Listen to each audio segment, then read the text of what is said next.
After 9 years of waiting, Zootopia 2 is finally here. Or actually, where I live, it's actually Zootropolis. But I do kind of refer to it as Zootopia just because that's more recognisable.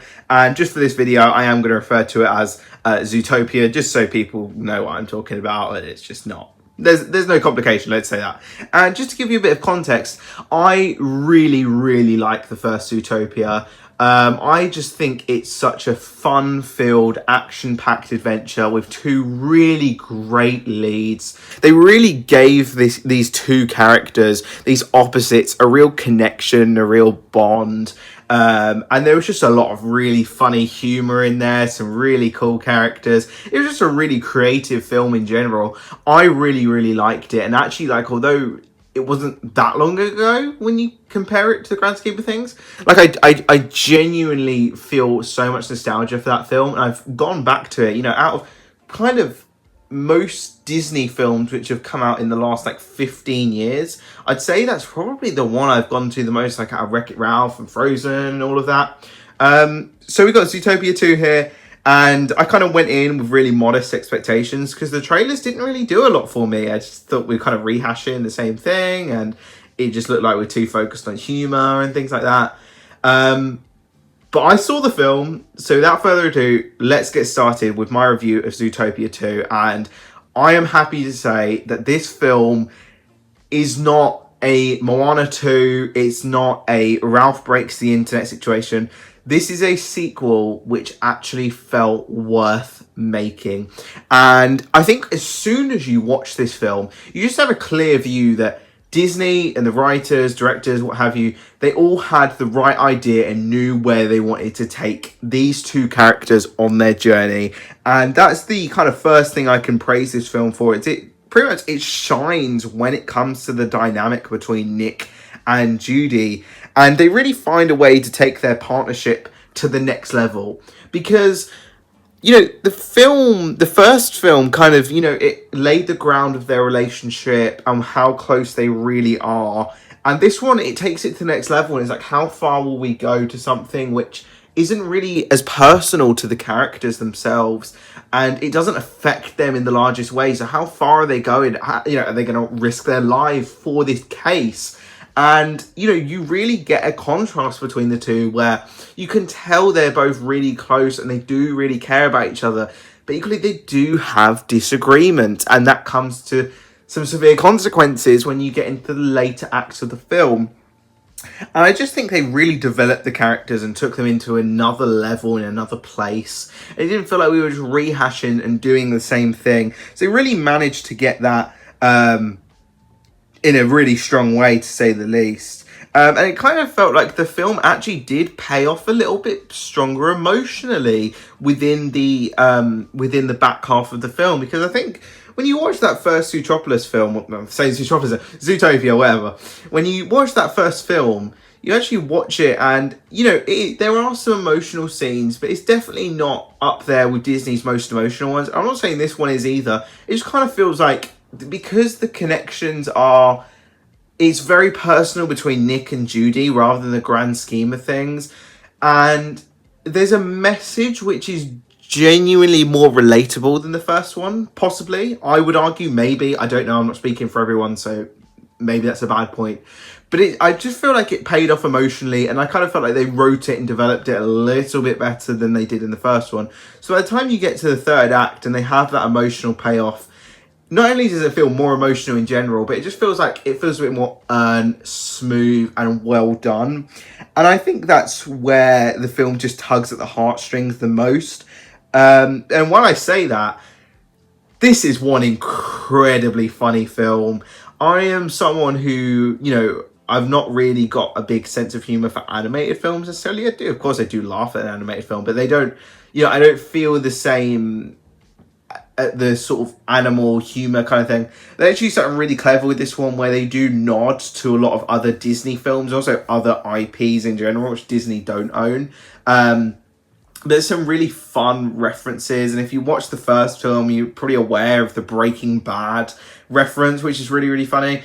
And there's just loads of little ones like that throughout the entire film.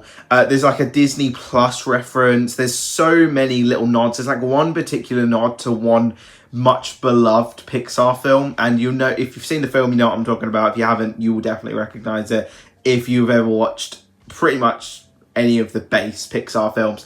But it's just really, really funny because of how clever it is, and it's just so quick, and it's just quirky. Yeah, I really found that. I did find it really funny. There's just some really funny references and Easter eggs there. You know, and there's some good ones for both kids' films and, you know, mature audiences as well. They really balance it out quite well. You know, some people may argue that there is too much. It feels too on the nose. I heard going into it there was going to be a lot. I didn't feel there was too much. I think any more and it may have felt a bit on the nose. But I thought, you know, we did just enough. I don't think we went too overboard. I thought we were okay. So I appreciated them doing that. Because, you know, some references are always kind of funny. But I didn't feel they took it too far. I just think we were on that baseline. And there's even some, like, voice cameos as well. You may have seen a couple. There's a reference to one of my personal favourite movies of all time. Part of me wants to say what it is, part of me doesn't. If you are aware of my channel, you might know what film I'm talking about. But there's a certain actor who voices a character that is the same as his name, and he makes a reference to his arguably his biggest film. I'll leave it at that. You might know what I'm talking about. I might sound absolutely crazy, but there you go. So there's just some fun little references in there. There's also some new characters in here. New characters for me, again, are very hit or miss. I think, like, when you look at like the Toy Story 2, they did it really well with Toy Story 2, because you have like Jessie and Bullseye. Like, those characters are characters which, like, when you watch the first Toy Story, you forget they were not in the first one. So that knows, you know, that shows you've done a good job, because the new characters feel like they've been there the whole journey. They actually mean something. And this film, I think, does it well once again.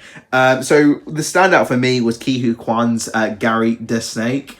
I really love Ke Huy Quan. I think he's an amazing actor. I just think he's really sweet. He's really charming. And he brings all of that to the character of Gary.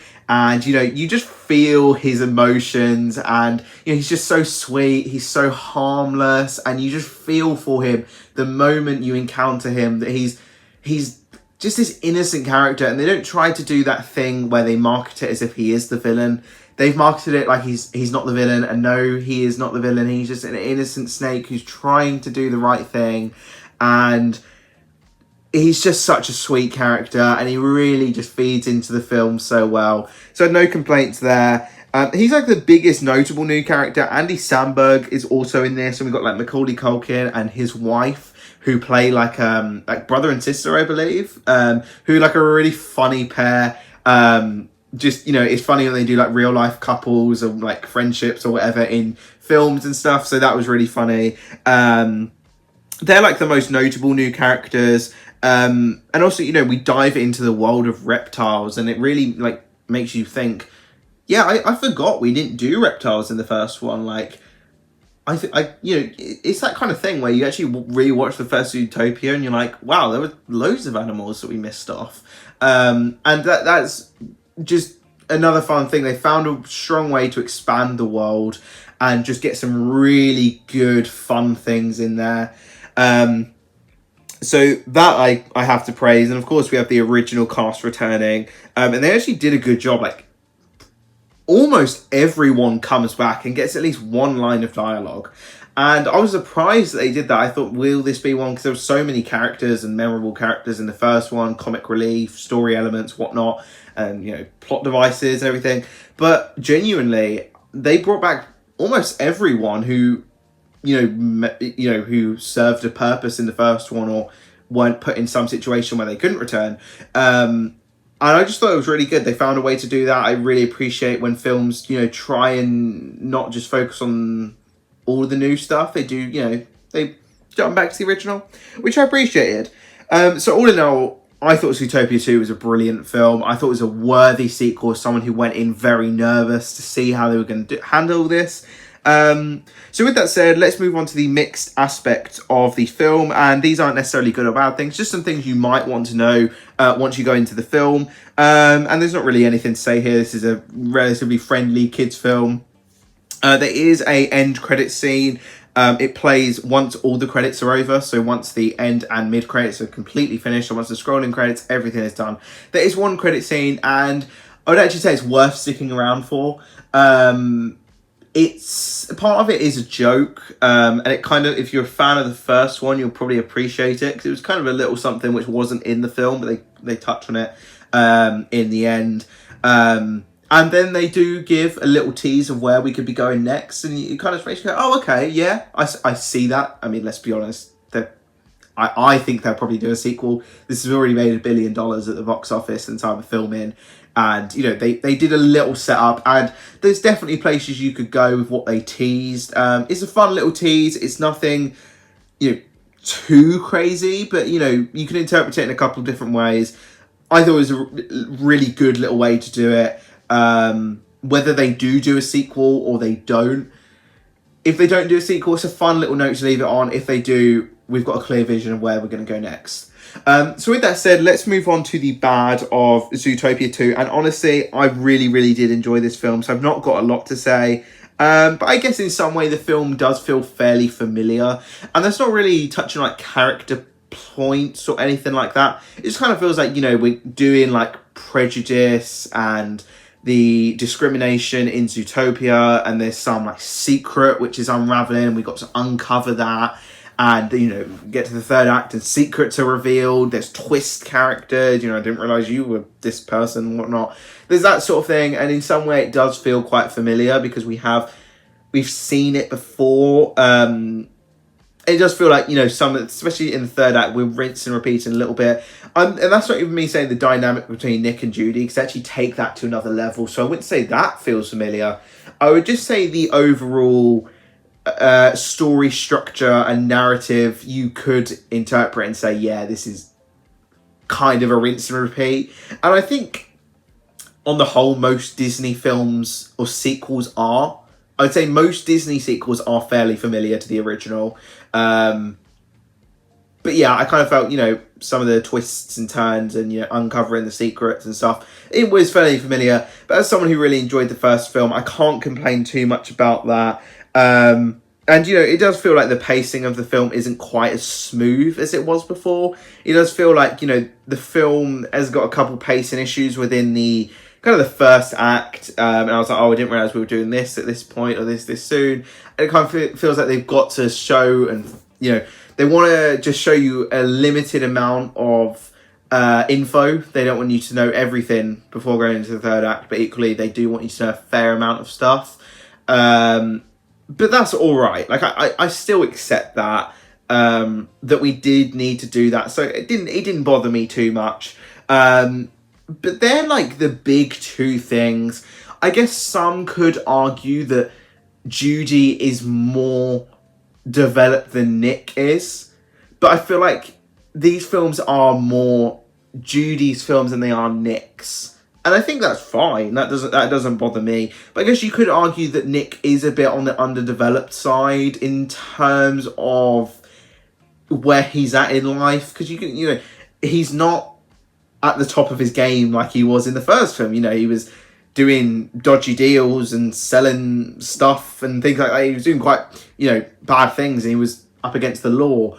And now he's gone straight. It's kind of like, is there a consequence for that? Maybe, he doesn't live in the best looking place. He's not quite at the top of his game like he was. So maybe they could have dived into some of the, I'm not really sure how to word it, like some of the consequences of going straight, but equally, I don't think they wanted to make a contrasting message with the original film, so I think that was okay. It didn't bother me too much, and I am more than happy for this to be more Judy's film than Nick's, but equally, they are a partnership, they are both the protagonists, but I would say the first film is more Judy's film than Nick's, so I would argue that it's probably the same in this one, but that doesn't bother me at all. But all in all, I really, really loved Zootopia 2. Like, I'm not sure if it's better or worse than the original. I say worst. Worst doesn't even seem like the right word. Just not as strong. But I'd say it's on par, most definitely. I definitely see myself going back to this one as well. So yeah, I'm going to give Zootopia 2 a solid 8.5 out of 10, I would say. I'd say this is a very strong, fun, animated film. It doesn't feel like it's, glued together like some of the other Disney films. It feels like they knew what they wanted to do. They executed it well. Some of the stuff may be a little bit familiar. Some of the stuff may not work. But all in all, I thought Zootopia 2 was a great sequel, and I'd recommend you do go see this film. Friends, family, kids, everyone. It's a fun little film to watch during the Thanksgiving holiday, Christmas time. So that's all I've got to say on that subject, guys. So thank you so much for watching. Please do comment, like, and subscribe. Share it with your friends and family. Let me know your thoughts on Zootopia 2 down below. Did you love it? Did you hate it? You somewhere in the middle. And all that fun stuff, guys. I hope you did enjoy my Disney Infinity Toy Box Speedway footage. I still need to get the Judy figure. I've got the Nick one, so that's what you're seeing right now. But thank you so much for watching. I will see you guys in the next video. Goodbye.